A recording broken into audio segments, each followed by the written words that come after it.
Good morning, everybody. My name is Greg. I am a principal here at Collectiv. A little bit about myself. I'm a principal here at Collectiv. Been using Power BI for about 5 years.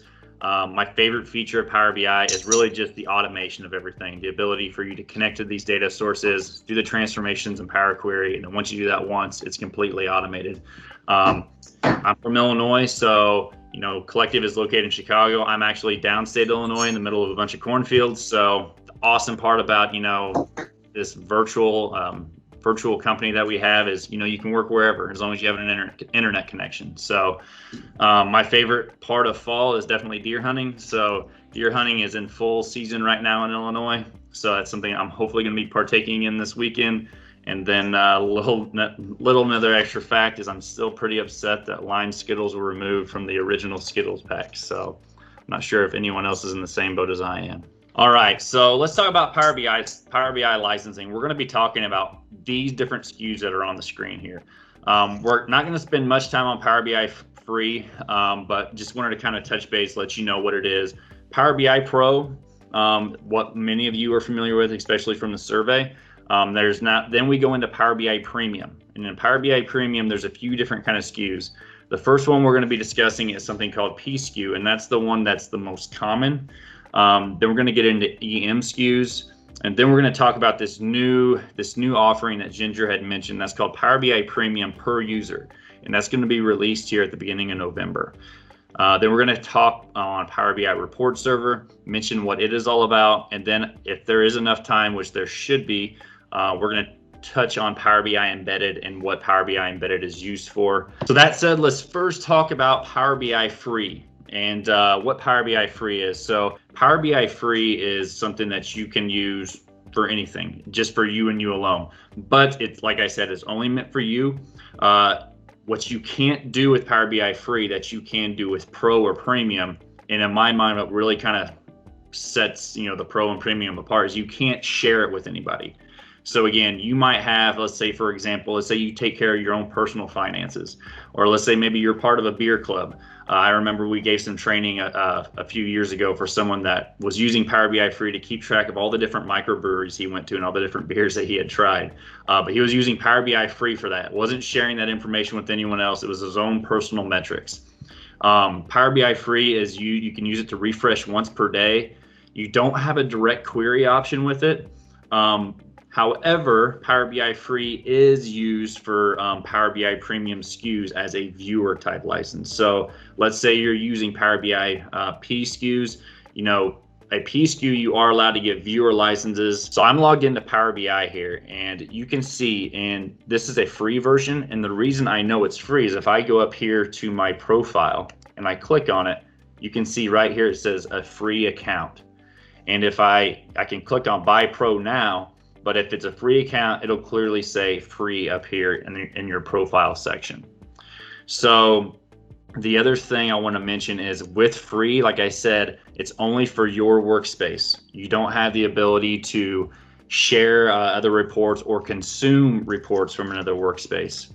If your company, unless your company has premium, which again, we'll get into that here. So if I go to workspaces, you can see here in my workspaces section, I don't have any. And that's just because this is a free account. And now we will go into Power BI Pro. So in my mind, it is one of the most common SKUs. It is required for every SKU if you're going to be publishing to the Power BI service. This does allow you to collaborate with users inside of your environment, so you can actually publish it, you can share it, you can create workspaces.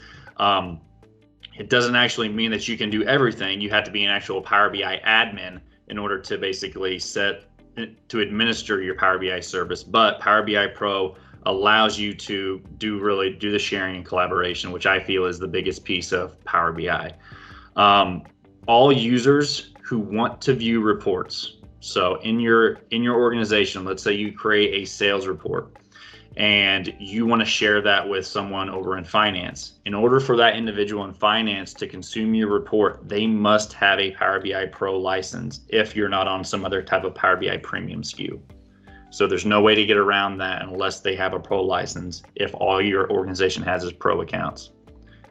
The maximum data set size, so if I'm creating a Power BI report in Power BI Desktop, the maximum size of that data set, of that actual, can only be 1 GB.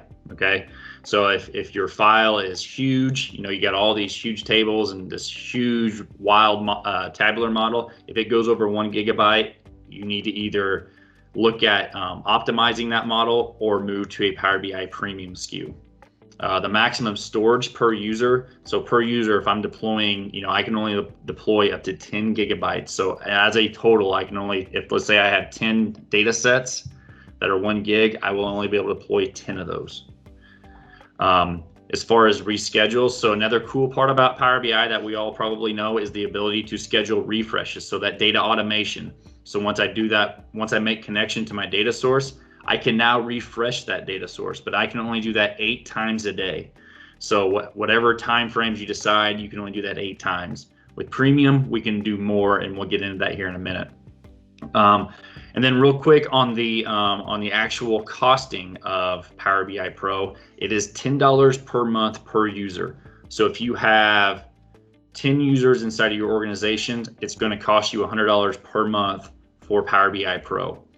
Now that's also, unless you have Office 365 E5 licensing. So E5 licensing includes Power BI Pro, and I believe E5 licensing is $35 a month, but I know for sure that Power BI Pro is $10 per month per user.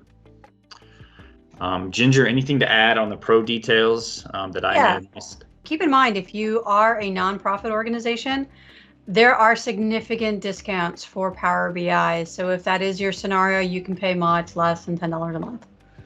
I believe it's more like $3. So keep that in mind if you are working for a nonprofit or somebody who is and they think they might want Power BI, but $10 is too much. This here is Collectiv's Pro environment. So if I click up here underneath my name, I can see that I have a Pro account. So again, if we remember what the other account looked like, it said actually, free account, upgrade to Pro. This one is a Pro account. I have the ability to create workspaces, publish multiple workspaces in here. So I can share with other end users as long as, like I said, those end users have a Pro account as well. So if you have your own Power BI account, I'm guessing if you log in, you should be able to see Pro account here. All right, let's talk about Power BI Premium. So this is kind of where Power BI kind of gets a little bit confusing, or it can be confusing if you're not familiar with the licensing. So Power BI Premium has a few different SKUs. The first SKU we're going to talk about is a P SKU. And that P SKU is ranged from P1 through P5, and it's meant for enterprise organizations.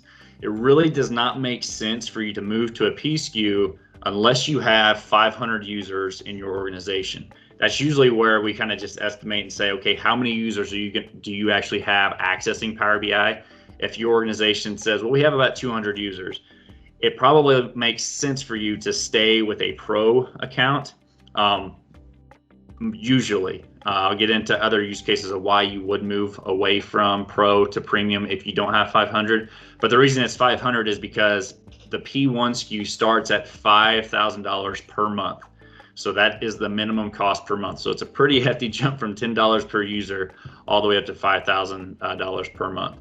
Now, another reason that you may want to use to move to Power BI Premium is it provides dedicated capacity. So you need more computing power. So maybe, your models, you're consuming so much data. You may only have 200 users, but you have a ton of data that you're pulling into your Power BI models. It needs to process it. It needs to be processed much faster, because with Power BI Pro, what we're doing is we're pooling all of our data together, and we're basically sharing resources. So everyone that's on a Pro account is sharing resources. Microsoft is allocating that to its best ability to see who needs what to run. When you move to a premium SKU, you have your own dedicated capacity.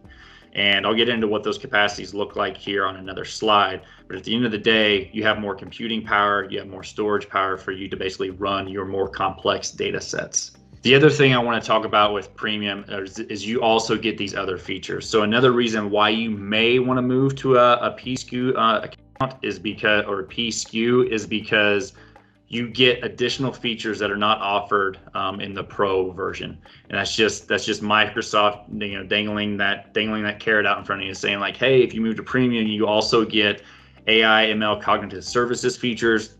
You can do paginated reporting inside of Premium. They also offer deployment pipelines. Automatic page refreshes is something that's pretty cool. So you can set, if a value changes, it automatically refreshes the entire page. The other nice thing about it is the data set size. So remember how I mentioned with Pro, your model can only be one gigabyte. So with Premium, you can go all the way up to 10 gigs with that model size, which is nice if you have very complex, very large, complex tabular models or Power BI models.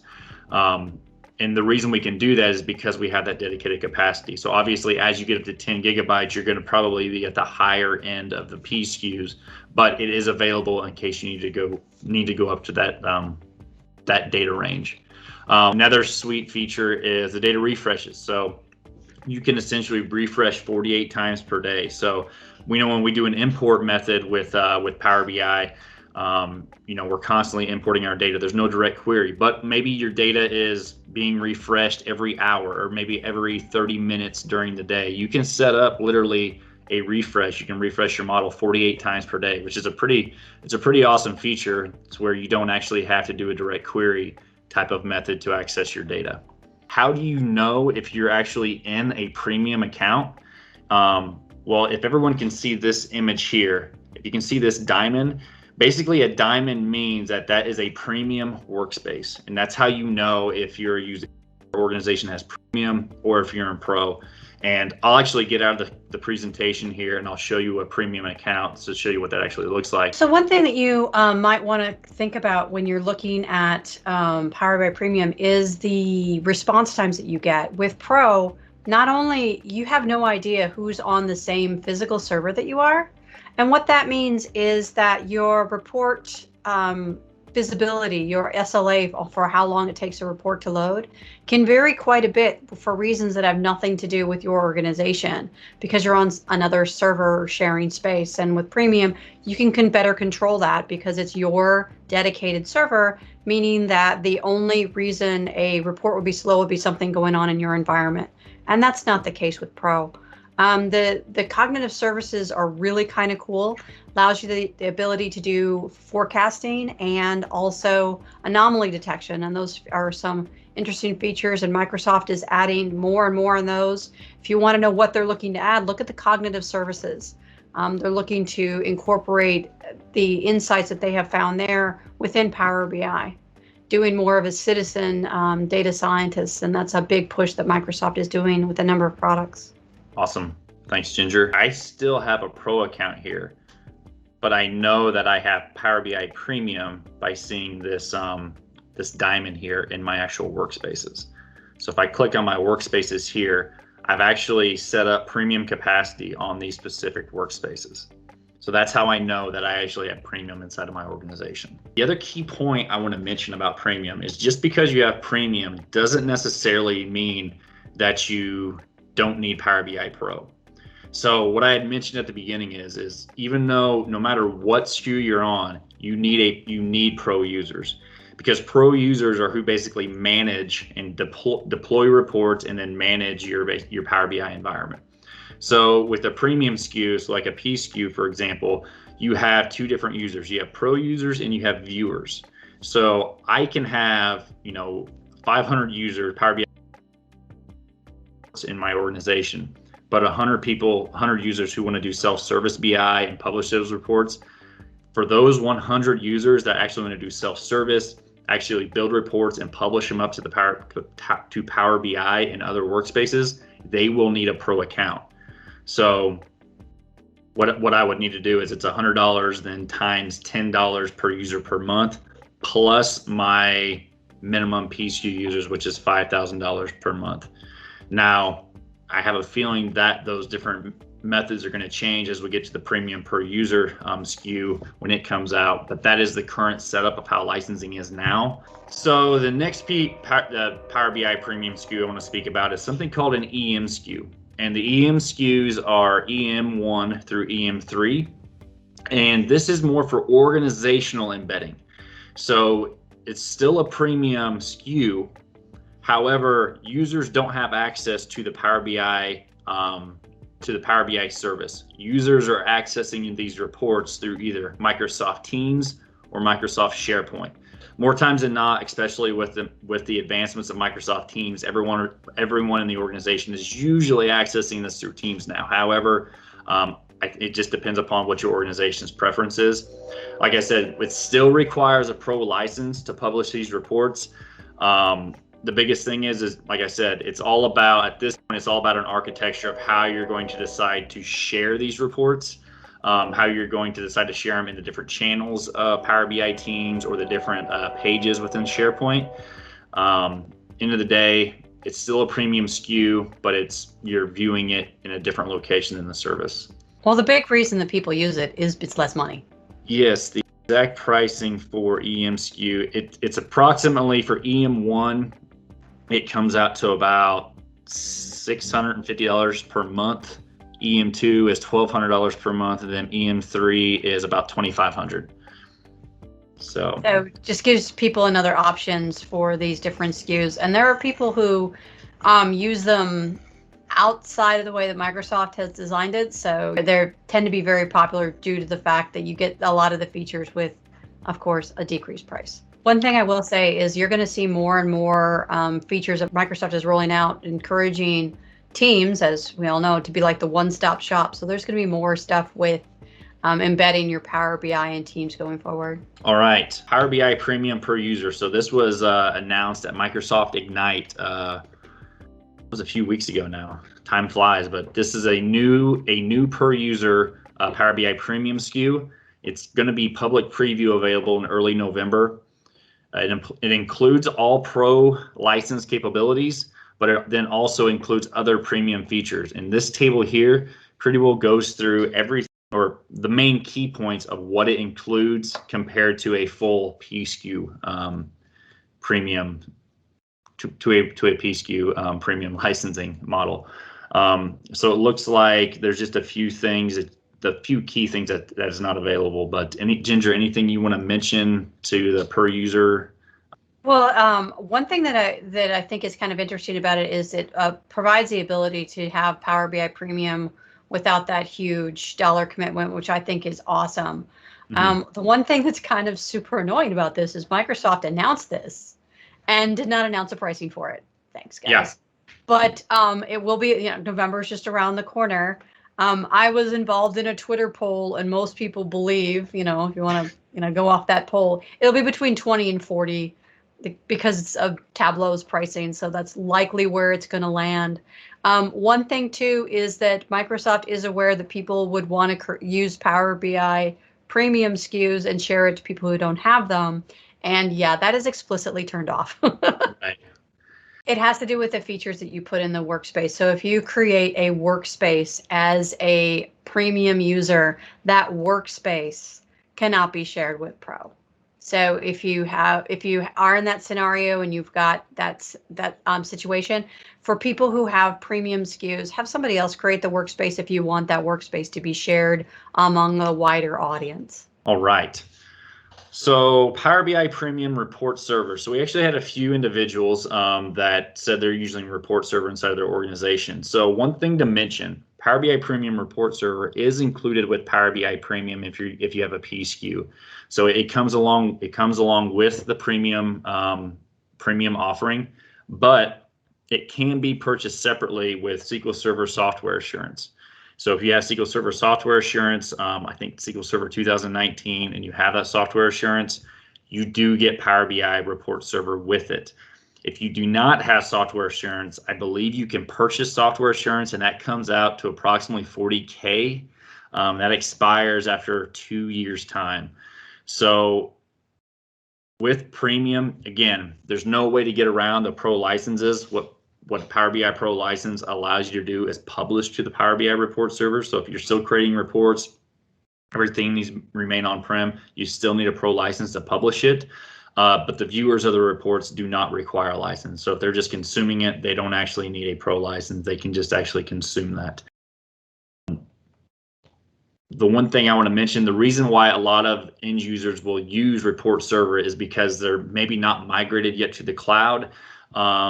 they're using paginated reporting, or they have such sensitive information. So maybe you're a banking institution, maybe you have HIPAA data, maybe there's some other type of information that you just are not allowed to push up to like an Azure cloud environment. That has to stay on-prem. That's really the main reason why we see organizations using report server and distributing the reports that way. There are some features that are not included with report server, so there's no such thing as workspaces. There's a few other options that are just not available. So you are limited to some of the things that you can do with it. But if you can't, like I said, it is an option in case you are looking to distribute reports where you can't be moved to the cloud. Greg, one thing I wanted to add that's not included is dashboards. So there are no dashboards. It doesn't exist as a feature in Power BI Report Server. One of the other things that people really who use it like about it is I worked with some attorneys recently, and they were pretty specific about their data staying on-prem. They liked the fact that the distribution method is similar to what you see in SSRS. So it's folder based. So if they have people that they don't want to have access to the report, they put them in a folder and don't give them access to it. So some people find the distribution method very easy to do with that. Another thing too is you must have SQL Server 2016 or better Enterprise Edition.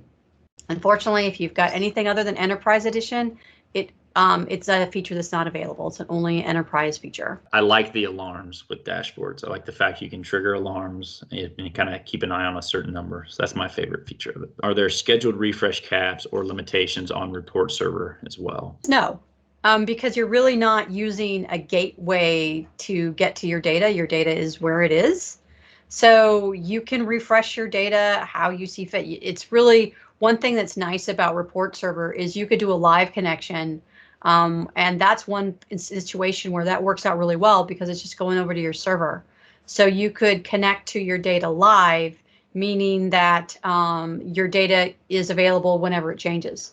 And that is not something I would recommend for Power BI service in the cloud, because that tends to be really pokey unless it's Azure SQL, and I'm still like not crazy about it.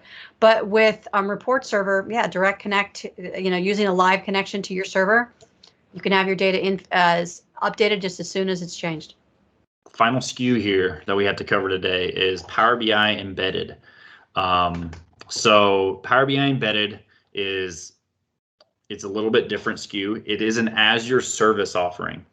And this Azure Power BI Embedded is an Azure service offering that is meant for ISVs. Normally meant for ISVs. And they use, in most cases, what these ISVs are doing is they're basically white labeling Power BI as their analytics tool. So let's say, for example, you've created a sports app to where you're monitoring the St. Louis Cardinals because they're the best team in baseball, and you want to see all the different statistics. The Cardinals organization may want to use Power BI Embedded to basically show all the different metrics, charts, all the different features Power BI has. What Power BI Embedded allows that organization to do is still build Power BI reports, but then embed those reports inside of their application. And when you do this, there's a couple different methods you can go along the way doing it. It usually involves using Azure Analysis Services. So Azure Analysis Services is actually what's being ran behind the scenes to basically process your data inside of your tabular model. What a lot of ISVs will do is they'll just use Azure Analysis Services instead of Power BI's engine, because there's more computing power if you're running it separately. Pulls from there. Again, that's more of an architectural discussion. If there are questions about it, we can ask. But end of the day, it's meant for ISVs to embed these reports, white label it, and make their application much more awesome, I guess, for lack of better terms. Anything to add to that, Ginger? Yeah, I worked with a company, and the reason that they did this was really kind of super clever on their part. They had a lot of clients for they were a moving company. Mm-hmm. So they had clients that wanted to know, and they work with large corporations, but let's say that they're moving, Bob, Well, Bob's only going to be interested in his moving activity for like a month or two. And they didn't really want all of that in moving information and creating accounts over and over and over again for Bob. So what they did is they created an embedded application. And what this allowed them to do is have login information on their server that would then filter all of the data for Bob, so he would only see his stuff. And they didn't have to create an account for him in Power BI to do that. They just created an account within their local web application for that. One thing that I will also say is that people think, oh, well, Microsoft has, with Power BI, use like a show to web, and then I can put a login page, and then I'm good, right? Wrong. If you do a publish to web, it doesn't really matter that you have put that behind a page where you've got a login and password. That publish to web, unless you use Power BI embedded, is available to everybody on the internet. Mm-hmm. And Microsoft really dislikes people trying to get around it by putting a login screen in front of it, and they tend to publish these. So if you think you can get around it by doing publish to web and then putting a screen in front to log in, no. As a matter of fact, you are lulled into a false sense of security because there isn't anybody on the planet who can't access your data, and they may. So if you do want to limit to, provide embedded for, some clients, you must use Power BI embedded. Otherwise, you're just completely exposed. Very good point. We've gone into some other organizations to where they are actually using the publish to web, and we're like, hey, do you guys realize that people can see that data? You may want to take that down, ASAP, so the whole world doesn't actually see your financials or your marketing trends or whatnot. So I guess I'll add another client that we've worked with. They're actually in the staffing industry, and they use Power BI embedded, and they were continuously building reports, but they found themselves building these same reports over and over and over again. They weren't Power BI experts, but by any means, but what they wanted to do was say, hey, we want to give this, offering where we're giving the same reports no matter which one of our staffing clients signs up with us. So what they ended up doing is they created 20 standard reports. They funneled all of their clients' data into a large data warehouse, and they basically gave logins for each organization, and based upon security, IDs and whatnot, when they logged into their platform, they were seeing Power BI reports. But if I logged in with company ABC, I would see my data. But if Ginger would log in with staffing company XYZ, she would see her data. And again, it was using Power BI embedded to basically provide those reports. Yeah, one thing that I'll also bring up with this, Greg, is you really do need to have somebody who's pretty decent at .NET. If you just want to do the basics, though, Microsoft has provided in GitHub full-on code samples so that you can get this up and running. So if you're doing simple stuff, you don't have to be that .NET savvy, because you can just copy all the code from Microsoft and change it. All right, let's get to the slide that probably everybody is curious about, and that is pricing. So this is the premium SKU pricing. So the EM SKUs, just so everyone knows, the A SKUs are embedded. So whenever you see an A SKU, that refers to the Power BI embedded. The P SKUs we discussed, and the EM SKUs we discussed. And keep in mind here, this, the fine print, no matter what SKU you're using, you still need at least one Power BI Pro account. And that's the $10 per month per user. What's not included on here is the Power BI Premium per user, because they announced it like Ginger said, but they didn't give us pricing, which is kind of annoying, but hopefully we'll find that out here soon in the next couple of weeks. But the one point that Ginger made as far as the EM SKUs, while a lot of organizations kind of lean towards those, is because it's a more inexpensive route to basically distribute Power BI reports. And at the end of the day, EM licensing, in my mind, is all based upon architecture of how you're going to distribute those out throughout your organization. So you just have to know exactly how you want to distribute it, as far as how it gets embedded inside of Teams or SharePoint, how it's shared, security, because you don't have that built-in functionality that you would have in the Power BI service. But again, that's just really sitting down, having a whiteboarding session with that. The P1 SKUs, obviously, these are the most expensive ones. But if you have a large enterprise organization with a ton of users or a ton of data, or you're just needing those extra features that Power BI Premium offers, this is a route that could be optional for you. And then at the end of the day, we have our A1 through A6 Power BI embedded SKUs. Well, with that said, everyone, again, licensing, it's a pretty straightforward thing once you kind of get your head wrapped around it. But that concludes our presentation for today.